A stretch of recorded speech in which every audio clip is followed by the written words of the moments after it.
Hello, how are you? Robert and the Three Envelopes. Robert lived in a flat in a tall grey building in the middle of a big city. When he looked out of his window, he could only see more tall grey buildings and lots of roads and noisy traffic. Sometimes this made Robert feel sad. He liked watching television programs about climbing mountains and going to places where there were waterfalls, lakes and beautiful beaches. He loved reading stories about ships that sailed across the sea and about people who lived on strange islands or in other exciting places. "Why must we live here in the city?" he asked his mother. "Because my job at the busy hospital is here, Robert. But perhaps we can have a nice holiday in the countryside next summer. Would you like that?" "Oh, yes," Robert laughed. That night, when Robert went to bed, he thought about going on holiday. But then he remembered something. Last year, his mother said the same thing, but they didn't go to the countryside.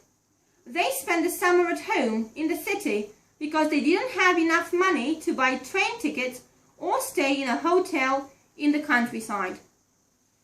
On the school bus the next morning, Robert looked through the window and saw a boat on the river in the middle of the city. "I'd like to go on a boat or on a big ship one day," he thought.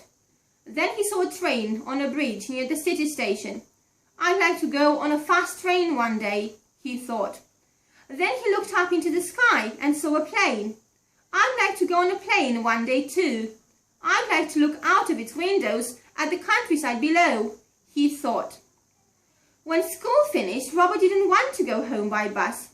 He decided to walk. He walked past the shoe factory, the chemist's, and then past the police station at the bottom of the hill.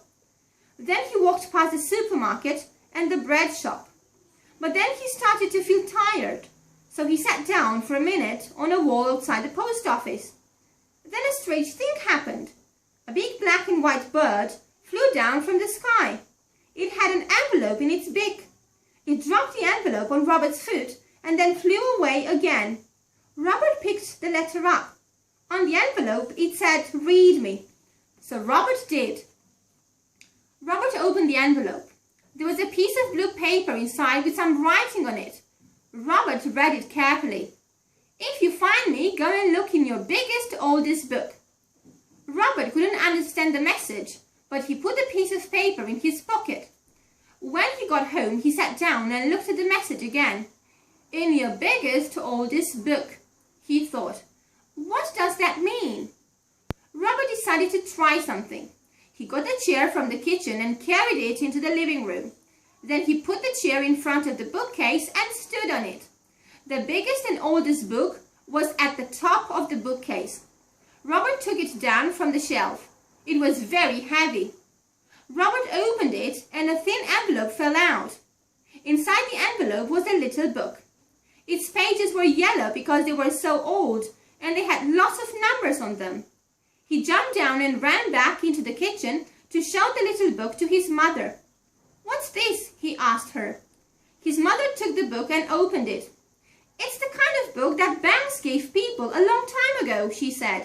"This person had lots of money in the bank. And look, there's a name on the front. It says Helen Bird. I don't believe it. That was my grandmother's name.